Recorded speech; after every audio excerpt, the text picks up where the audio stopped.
Dear brothers and sisters in the Lord, ప్రభునందు ప్రియమైన సహోదరి సహోదరులారా, today's verse for our meditation is taken from 2 Chronicles chapter 20 verse 17. ఈ రోజు మన ధ్యానం కొరకు రెండవ దినవృత్తాంతముల గ్రంథం 20వ అధ్యాయం 17వ వచనం నుండి తీసుకొనబడింది.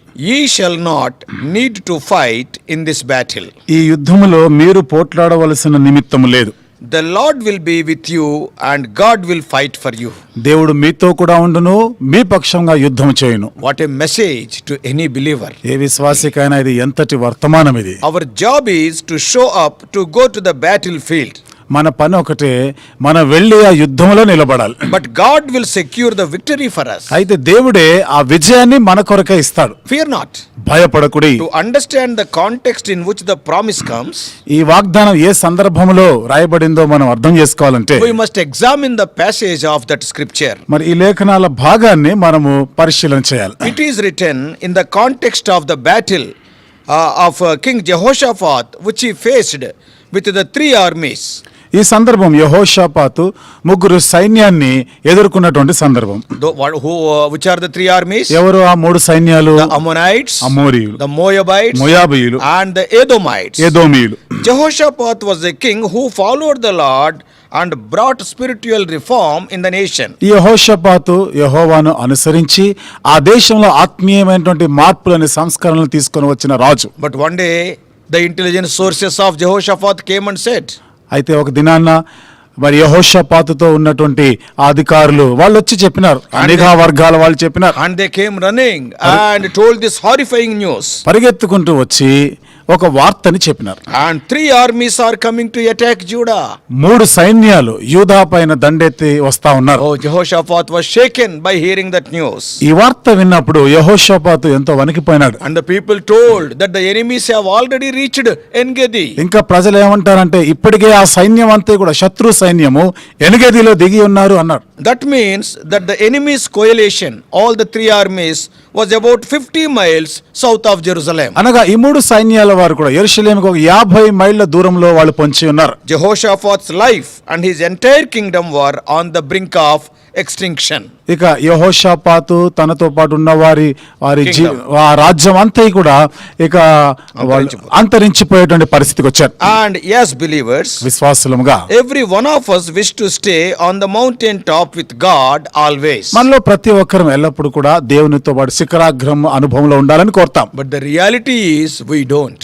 వాస్తవికత ఏమిటిదంటే అట్లా జరగదు. Instead of finding ourselves on the mountain top, ఆ కొండ శిఖరం మీద ఉండేదానికి బదులుగా we find ourselves often in a deep valley. తరచుగా మనం లోతైన లోయలో ఉన్నట్టుగా అనుభవిస్తూ ఉంటాం. In the case of Jehoshaphat, యెహోషాపాతు విషయానికి వస్తే it was a valley of great crisis. అది ఎంతో సంక్షోభంతో కూడిన లోయ లాంటిది. Our biblical account of this valley takes place in the valley of Beraka, which is located between Hebron and Jerusalem. కాబట్టి బైబిల్ పరమైనటువంటి విషయాలు మనం గమనిస్తే ఈ లోయ హెబ్రోనుకి బెరాకా మధ్యలో ఉంటుంది. And it is known between Hebron and Jerusalem, it is the valley of Beraka. ఇది బెరాకా లోయ హెబ్రోను యెరూషలేముకి మధ్యలో ఉంటుంది. This valley of crisis occurred in the life of a good and godly king of Judah. ఈ సంక్షోభమైనటువంటి ఈ లోయ ఒక మంచి రాజు, దైవభక్తి గల రాజు జీవితంలో సంభవించింది. King Jehoshaphat does not seem to have originated this crisis. He is not the reason for this crisis. యెహోషాపాతు మాటకొస్తే ఈ సంక్షోభం ఏర్పడడానికి ఆయనేమి కారకుడు కాదు. It just seems to have fallen on his lap. ఇది ఏదో ఆయన మీద వచ్చి పడుతున్నట్టుగా అనిపిస్తుంది. And let us be honest. కాబట్టి మనకు యథార్థంగా నమ్మకంగా ఉందాం. In our lives also, మన జీవితాల్లో కూడా we will go through such valleys. ఈ రకమైన లోయ అనుభవాలు గుండా వెళ్తాం. Sometimes undoubtedly we are the reason for the valleys. We will make those valleys. కొన్నిసార్లు మనం ఆలోచన చేస్తే నిస్సందేహంగా ఈ లోయ అనుభవాలను ఎదుర్కోవడానికి మనమే కారకులం అవుతాం. We will be doing some mistake. మనం ఏదో పొరపాట్లు చేస్తాం. And sometimes they just come upon us without our involvement. మరి కొన్ని పర్యాయాలు మన జోక్యం ఏమీ లేకుండా అవి వాతంటది అవే మన మీదకి వచ్చి పడుతుంటాయి. We are not the reason. Sometimes we will be falling into such critical situations. మనము కారకులం కాకపోయినప్పటికీ కొన్ని పర్యాయాలు ఇలాంటి క్లిష్టమైన పరిస్థితుల్లో చిక్కుకుంటాం. In the life of Jehoshaphat, యెహోషాపాతు జీవితంలో he never provoked those 3 kings to war. మా ముగ్గురు రాజులు ఈయన మీద యుద్ధానికి రావడానికి ఈయనేమి రెచ్చగొట్టే పనులు చేయలే. The enemies are in Engedi means that they are just about 3 days away marching by foot. శత్రువులు ఎన్గేదిలో దిగి ఉన్నారంటే 3 రోజుల ప్రయాణం అంత దూరంలో ఉన్నారు. What Jehoshaphat did? ఇప్పుడు యెహోషాపాతు ఏమి చేసినాడు? Firstly, మొదటిది, when I am in the valley of crisis, my body tells me to be panic. నేను ఎప్పుడైతే ఈ లోయ అనుభవంలో, సంక్షోభమైన లోయ అనుభవంలో ఉంటానో అప్పుడు నా శరీరం నన్ను భయపడేటట్టు చేస్తుంది. But my spirit tells me to pray. కానీ ఆత్మ ప్రార్థన చేయమని పురికొల్పుతుంది. I need to teach my spirit to pray rather than my body to panic. శరీరానికి భయపడేదానికి బదులుగా ఆత్మతో ప్రార్థన చేయమని నేను చెప్పాలి. We all know that the Bible is truth. మనందరికీ తెలుసు బైబిల్ గ్రంథం అనేది సత్యము. It does not paint Jehoshaphat as a super warrior king. యెహోషాపాతు ఏదో గొప్ప మరి యుద్ధ వీరుడు అని ఇక్కడ చెప్పడం లేదు. He heard the news and the very first thing is fear came over him. ఈ వార్త వినగానే మొట్టమొదటిగా సంభవించిన ఆయన భయం వచ్చింది. We also will react like that. మనము అలాగే స్పందిస్తాం. Yeah, think about it. ఒకసారి ఆలోచన చేయండి. Suddenly if you hear such horrifying news, అకస్మాత్తుగా ఉన్నట్టుండి ఇట్లా భయాందోళన గొల్పేటువంటి ఈ వార్త మీకు వినబడింది అనుకో, our first response is fear. మొదటి స్పందన ఏమిటిదంటే భయపడిపోతాం. People generally say that when we face fear, only 2 options will be there. భయపడినప్పుడు 2 అవకాశాలు ఉంటాయని సాధారణంగా ప్రజలు చెప్తుంటారు. One is fight and the other is flight. ఒకటి యుద్ధమైనా చేయాలి ఎదుర్కొని, లేదా పారిపోవాలి. But look at Jehoshaphat's response. అయితే యెహోషాపాతు స్పందన చూడండి. He set himself to seek God. ఆయన యెహోవాను వెదుకుటకు నిశ్చయపరుచుకున్నాడు. I wonder if in the world those who do not know Christ only has 2 responses when faced with fear. క్రీస్తుని ఎరగని వారు ఇలాంటి పరిస్థితిని ఎదుర్కొన్నప్పుడు ఆ 2 అవకాశాలే మరి ఎదురు చూసే వారిని బట్టి ఎంతో ఆశ్చర్యపోతున్నారు. They are having only 2 options. వాళ్ళకి 2 అవకాశాలే ఉన్నాయి. Worldly people either they will fight or they will take the flight. లోకస్తుల మాటకు వస్తే వాళ్ళు యుద్ధమైనా పూనుకుంటారు, లేక వెనక్కి పారిపోతారు. But the Christian who has given his heart to Jesus, అయితే యేసు ప్రభువుకి తమ హృదయం ఇచ్చినటువంటి క్రైస్తవులైతే and that person will have the third response, third option. ఆ వ్యక్తికి 3వ అవకాశం ఉంటుంది. That is to set yourself seeking God. యెహోవాను వెదుకుటకు మనస్సును నిలుపుకోవాలి. As believers we can learn this by walking through several valleys. విశ్వాసులుగా అనేక రకాల లోయ అనుభవాలు గుండా వెళ్తూ నేర్చుకుంటాం. This is what Paul wrote in Philippians chapter 4 verse 6. ఇది పౌలు ఫిలిప్పీలకు రాస్తూ 4వ అధ్యాయము 6వ వచనంలో చెప్తున్నాడు. Be anxious for nothing, but in everything by prayer and supplication with thanksgiving let your requests be made known to God. దేనిని గూర్చి చింతపడకుడి గాని ప్రతి విషయంలోను ప్రార్థన విజ్ఞాపనముల చేత మీ విన్నపములు దేవునికి తెలియచేయుడి. Secondly, రెండవది, when I am in the valley, నేను ఈ లోయలో ఉన్నప్పుడు mere lip service is not going to help. కదా ఊరికే ఆ పెదవులతో చేసే సేవ అదేమి పనికిరావు. I got to back up my words with some serious action. Not only words, I must be acting. కాబట్టి మాటలు ఒకటే కాదు, చేతలు కూడా ఉండాలి, అది క్రియ జరిగించే వారై ఉండాలి. So they proclaimed a fast throughout Judah. కాబట్టి యూదా దేశమంతటా కూడా ఉపవాసమును చాటించినారు. Today the Christianity is filled with lip service Christians. ఈ రోజు క్రైస్తవత్వం అంతా కూడా కేవలం పెదవులతో మాటలతోనే ఉండేటువంటి క్రైస్తవులుగా ఉన్నారు. On that day all fasted. ఆ దినమైతే అందరూ ఉపవాసం చేశారు. And they came together. వారందరూ కలిసి కూడి వచ్చిన. And they all sought to seek the Lord. వాళ్ళందరూ కూడా యెహోవాను వెదకడానికి నిశ్చయపరుచుకున్నారు. Thirdly, మూడవది, when I am in the valley, నేను ఎప్పుడైతే లోయ అనుభవంలో ఉంటానో I learned that the way out is not my way but God's way. అక్కడ నుండి బయటపడేటువంటి మార్గము నా విధానం కాదు, దేవుని యొక్క విధానం. I need to make his way out my first choice. కాబట్టి ఆయన యొక్క మార్గంనే నా యొక్క మొదటి అవకాశంగా చేసుకోవాలి. If I follow my own intellect, నా సొంత జ్ఞానము తెలివిని ఉపయోగిస్తే sometimes the valley become more deeper and deeper and problems will become bigger and bigger. కొన్ని పర్యాయాలు ఆ ఉన్న లోయ కాస్త మరింత లోతు అయిపోతుంది, ఉన్నటువంటి సమస్యలు మరింత జటిలమైపోతుంటాయి. So we have to call God as my first line of defense. కాబట్టి నన్ను మరి నాకు భద్రతగా మొదటిదిగా నేను చేయవలసింది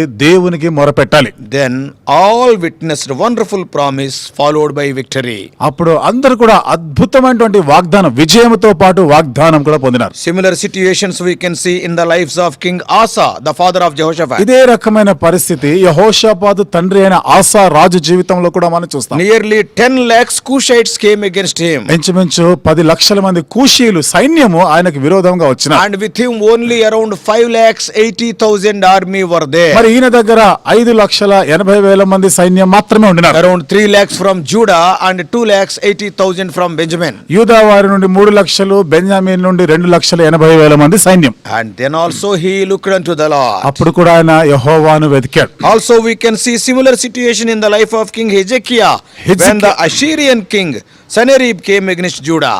అష్షూరు రాజైన సన్హెరీబు యూదాకి విరోధంగా వచ్చినప్పుడు హిజ్కియా కూడా అదే పని చేసినాడు. And we all know how God sent the angel. That angel in one night killed in a mysterious way 1,85,000 the enemy soldiers. ఆ రాత్రి దేవుడు అద్భుతం జరిగించి ఒక్క దూతను పంపిస్తే అష్షూరు సైన్యంలోని 185,000 మందిని ఒక్క రాత్రిలో చంపేసింది. But they all were victorious as the Lord fought for them. అయితే దేవుడు వారి పక్షంగా యుద్ధం చేసిన కారణాన్ని బట్టి వాళ్ళందరూ విజయవంతులుగా ఉండినారు. So before I close, కాబట్టి నేను ముగించే ముందు the principles we learned today are, ఈ రోజు మనం నేర్చుకున్న పాఠాలు, when we are going through crisis, మనం ఏదైనా క్లిష్టమైన సంక్షోభమైన పరిస్థితి గుండా వెళ్తున్నప్పుడు call upon God before you do anything else. నువ్వు ఏదైనా చేయాలి పని పూనుకునే ముందు దేవునికి మొరపెట్టడం నేర్చుకోవాలి. Jehoshaphat had not counted his army men and other resources. He has not counted them. యెహోషాపాతు ఆ పరిస్థితిలో వెంటనే తనకున్న సైన్యం, తనకున్న బలగాలు ఏమిటిది ఇవన్నీ లెక్కించలేదు ఆయన. When God said battle is mine, ఎప్పుడైతే దేవుడు యుద్ధము నాది అన్నాడో he believed it. అది నమ్మినాడు ఆయన. He sent the singers to worship the Lord. అక్కడ గాయకులని దేవుణ్ణి స్తుతించి ఆయనను ఆరాధించడానికి వాళ్ళు సిద్ధపరిచాడు. And so this army of Jehoshaphat marched to the valley with singers leading the way. ఈ యెహోషాపాతుతో ఉన్న ఈ సైన్యం అంతా కూడా పాటలు పాడుకుంటూ ఆ లోయలోనికి పోయినారు. The result of prayer and worship was God fought the battle. ప్రార్థన ఆరాధనల ఫలితంగా దేవుడే వారి పక్షంగా వారి యుద్ధాన్ని చేసినాడు. The valley was full of dead bodies of the enemy soldiers. ఆ లోయలో ఎటు చూసినా గానీ శత్రు సైన్యంలో అన్ని శవాలే ఉన్నాయి. People of Judah were blessed with the spoil. యూదా వారు కొల్లసొమ్ము, విస్తారమైన కొల్లసొమ్ముతో ఆశీర్వదించబడ్డారు. So by seeking God first, King Jehoshaphat turned his crisis into a blessing. యెహోషాపాతు దేవుని వెతుకుట వలన మొట్టమొదటి జరిగింది ఆ క్లిష్టమైన సంక్షోభ పరిస్థితి నుండి ఆయన ఆశీర్వదించబడినట్టు చూస్తాం. In the war generally people will lose, but in the war he was blessed, he gained the spoil. యుద్ధానికి వెళ్ళినప్పుడు ఎప్పుడైనా కానీ మనం నష్టపోతాం, మన దగ్గర ఉన్న కోల్పోతాం. కానీ యెహోషాపాతు విషయంలో జరిగింది ఏమిటంటే అక్కడ వెళ్ళిన తర్వాత తనది కాని దాన్ని ఆయన సంపాదించుకొని వచ్చినాడు. We need to do the same in our lives. మన జీవితాల్లో కూడా ఇదే మనం పని చేయవలసింది. When you enter his presence with praise, నువ్వు స్తుతిస్తూ ఆయన సన్నిధిలో ప్రవేశిస్తే he enters your circumstances with power. ఆయన శక్తితో కూడా అధికారంతో నీ పరిస్థితుల్లోనికి ఆయన ప్రవేశిస్తాడు. So may God help us. కాబట్టి దేవుడు మనకి సహాయం చేయనుగాక. Shall we pray? ప్రార్థన చేసుకుందాం. Loving heavenly Father, ప్రేమగల మా పరలోకపు తండ్రి, our gracious God, కృపగల మా దేవా, we thank thee for the lives of great men of God like Jehoshaphat. గొప్ప దైవజనులైన యెహోషాపాతు లాంటి జీవితాలను బట్టి వందనాలు చెల్లిస్తున్నాం. He is a king who, O Lord, followed you wholeheartedly. దేవా, పూర్ణ హృదయంతో నిన్ను అనుసరించినటువంటి రాజు. Lord, when the enemies, 3 armies have come against him, ప్రభా, శత్రు సైన్యాలు 3 సైనికులు ప్రభా సైన్యము ఆయనకు విరోధంగా వచ్చినప్పుడు, instead of fighting them with his own army, or, O Lord, by seeing the enemies instead of running away, తనకున్నటువంటి సైన్యంతో ప్రభా ఆ శత్రువుని ఎదుర్కొనే దానికి బదులుగా ప్రభా అంతేకాకుండా భయపడి వెనక్కి పారిపోయేదానికి బదులుగా, O Lord, he has sought the Lord. యెహోవాను వెతికినాడు ఆయన. What a wonderful victory. ఎంత అద్భుతమైన విజయం వచ్చింది. War means generally we will expect deaths, loss of property, calamity. యుద్ధం అనగానే ప్రభా అన్ని రకాల నష్టం, ఆస్తి నష్టం, ప్రాణ నష్టం, గొప్ప ఉపద్రవం వస్తుంది. But అయితే through the war, because he has sought thee, instead of losing, he gained. ఈ యుద్ధంలో యెహోవాను వెతికిన కారణాన్ని బట్టి నష్టపోయేదానికి బదులుగా తాను సంపాదించుకొని వచ్చినాడు. Oh, for days together they have collected the spoil. అనేక రోజుల వరకు ప్రభా ఆ కొల్ల సొమ్ముని వాళ్ళు సమకూర్చుకుంటున్నారు. Lord, we thank thee for this wonderful principle. ప్రభా అద్భుతమైన నియమాలను బట్టి వందనం చెల్లిస్తున్నాం. Looking unto thee, worshiping thee in the battle, O Lord, they got the wonderful victory. నీ వైపు చూస్తూ ఆరాధన చేస్తూ ఆ యుద్ధంలో అద్భుతమైన విజయాన్ని వాళ్ళు సాధించగలిగినారు. When we are going through battles in our lives. ప్రభా మా జీవితంలో మేము ఈ యుద్ధ పోరాటాల పరిస్థితి గుండా వెళ్తున్నప్పుడు Help us to be the worshippers. ప్రభా మేము ఆరాధించే వారంగా Help ఉండులాగా us to look unto thee in our prayers. ప్రభా ప్రార్థనలో మేము నీ వైపు చూసే వారంగా చేయండి. Thou art a God who will fight our battles. దేవా నీవు మా పక్షంగా మా యుద్ధాలను చేసే దేవుడవు We నీవు. can see the same experience in the life of Jehoshaphat, ఇదే King Asa, King Hezekiah. ఇదే అనుభవం యెహోషాపాతు రాజు జీవితంలో, ఆసా రాజు జీవితంలో, హిజ్కియా రాజు జీవితంలో సైతం చూడగలిగిన. Lord, when David went with a stone and a sling, in the name of the Lord, he got victory over the Philistine giant Goliath. ప్రభా దావీదు కూడా యెహోవా నామం బట్టి వడిసెల రాయితో పోయి ప్రభా మరి ఆ శత్రు దేశంలో ఉన్నటువంటి శత్రువు అయినటువంటి ఆ గొలియాదుని ప్రభా జయించి Help us రాగలిగారు. to understand these principles of victory. ప్రభా మరి విజయానికి సంబంధించిన ఈ నియమాలని మేము అర్థం చేసుకునే దానికి సహాయం చేయండి. Any one of our hearers, O Lord, today if they are going through any battle, O Lord, enable them to look unto thee. వింటున్న మా ప్రియులు ఎవరైనా ఏ రకమైన యుద్ధంలో గుండా ప్రభా వాళ్ళు వెళ్తా ఉంటే ఆయన విజయం సాధించడానికి సహాయం చేయండి. They may look unto thee.